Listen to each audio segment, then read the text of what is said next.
자, 오늘은 이제 3월 1일 초하루 법회인데요. 오늘 이 불교의 이제 신앙행위, 이 자체를 우리가 신행위라고 부르거든요. 믿을 신에 실천할 때 이제 행할 행자인데, 이 말은 원래 신의 행증, 수지 독송이란 말을 이제 줄여서 우리가 신행이라고 부른단 말이죠. 자, 근데 믿을 신에 말하자면 부처님의 법을 믿고, 그 다음에 원래 해자라는 건 이해할 해자인데, 보통 이제 깨달음을 얻는다. 그러니까 부처님의 법을 믿고 부처님의 법을 깨닫고 그 다음에 실천을 하고 행을 하고 그러면은 증명이 된다. 이거지. 부처님의 법이 증명되는 것이고, 그리고 수지독송이라는 건 여러분들이 경을 항상 지니고 독송하라, 읽고 그 경의 말씀을 깨달아가라, 이런 말씀이에요. 근데 지금 이렇게 법회에, 오늘 초하루 법회에 참석하시는 게 바로 신행의 행위죠. 그죠? 근데 여러분들이 불교의 신앙이라는 건 믿음 자체에 근거하는 것, 믿음을 바탕으로 해서 그 믿음을 행동으로 옮겨야지만 부처님의 법이 바르게 실현되는 것이다. 그래서 여러분들이 불교의 단체마다 사찰마다 그 신행의 방법들이 여러 가지가 있어요. 근데 이제 그때 어떤 제자분이 이제 현등사는 제가 이제 방생을 안 해요. 한 번도 한 적이 없어. 그래서 이제 왜 방생을 안 하냐? 그분을 이제 방생하고 싶다 그래서 그때 한번 내가 이제 글을 쓴 적은 있는데, 그 법하고 연결돼서 오늘 신행의 이 법을 이제 한번 설해 보려고 하는 것이다. 이렇게 이해하시면 되겠습니다.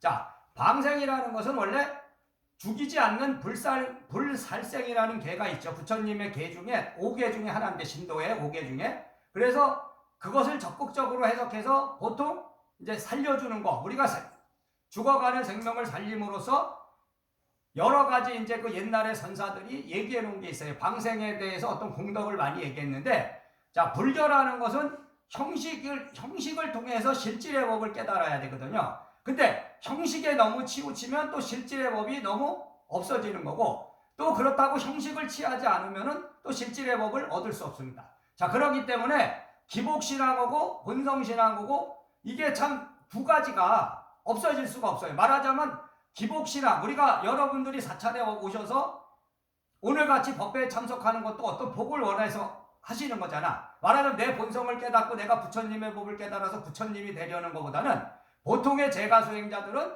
뭐를 위해서 오는 거냐면 내가 지금 갖고 있는 어떤 문제가 해결되기를 바라는 거죠. 그죠? 근데 기복신앙이라는 것도 신앙의 기본 안에 다 들어가 있는 거기 때문에 기복신앙을 무조건 없애고 이럴 수는 없는 거예요. 다 기복신앙도 필요한 거지. 근데 너무 형식에 치우치게 되면 여러분들이 너무 기복적으로 가는 거지. 말하자면 맹목으로 가는 거야. 맹목으로 가다 보면은 실제로 여러분들 입문자들, 제가 수행자에서 처음으로 이제 입문한 분들은 소원 성취가 빨리 이루어집니다. 근데 입문을 해서 이제 어느 정도 올라가면 기가 되거든, 기. 그러면은 기법으로 올라가시면 잘 안 돼요. 빨리빨리. 그거는 뭐냐? 기라는 건 내가 스스로 실천해 가야 되거든.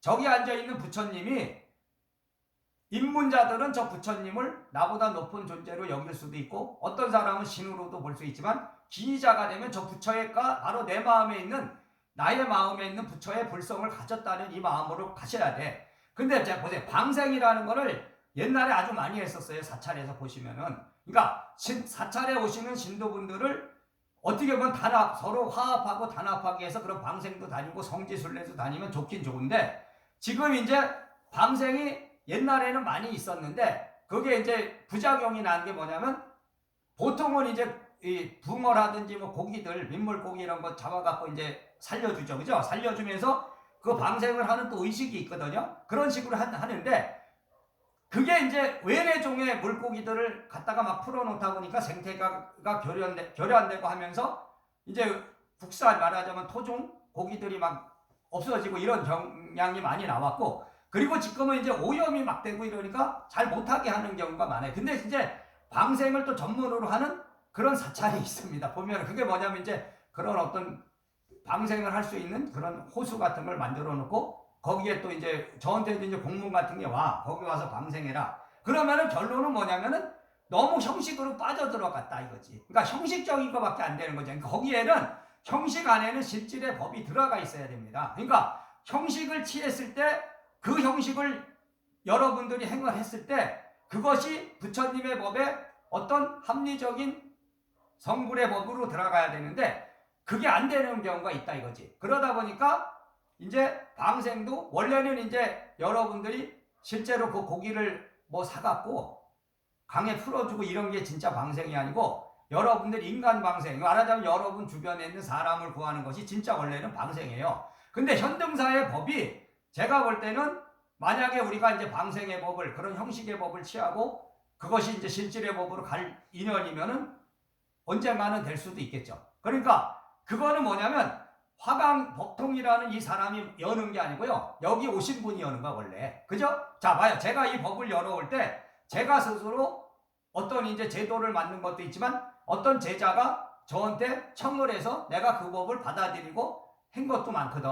그러면은 지금 부처님의 이 신행의 법이 이 현등사라는 가풍 안에서 이제 방생이라는 법이 열리려면 그것이 신행의 법으로 부처님의 법을 실천하는 하나의 법으로 되려면은 뭔가 어떤 제자분이 첫째는 효과를 봐야 됩니다. 효과. 그러니까 여기서 제가 법을 열어왔을 때 이 법회를 만든 것도 그런 효과를 봤기 때문에 법회를 만들게 됐거든요. 그러니까 어떤 사람이 저를 찾아왔는데 그 사람한테 내가 어떤 행을 행해서 그분이 됐다 이거지. 내가 한 대로 됐기 때문에 뭐 약사법회도 그래서 하게 된 거고. 그러니까 지금 이 신행의 법을 먼저 설해야지만 제가 이제 다른 법들을 또 설할 수 있고 또 우리 제자분이 이제 옛날에는 제가 무차선 법회라는 걸 했었어요. 그러니까 묻고 대답을 하는 거야. 그럼 즉흥적으로 말하자면 각본도 없이 여러분들이 뭔가 궁금한 게 있으면 물어보십시오. 그럼 제가 그 법에 대해서 설하겠습니다. 근데 이제 그걸 했었는데 매달 이제 첫째 주 일요일 날 원래 했었잖아요. 하다 보니까 없어 묻는 사람도. 그러다 보니까 제가 이제 그것도 안 하게 되고 이랬어요. 근데 이제 제자분이 이제 그런 거를 좀 해보고 싶다 해서 봐서 이제 법회는 항상 이제 법회 할 때 이제 법문도 하고 그런 법을 좀 설해 보려고 그러니까 그렇게 하시고 오늘은 제가 간단하게 이렇게 법을 설하고 마치겠습니다. 오늘 참석해서 감사합니다. 자, 마치겠습니다.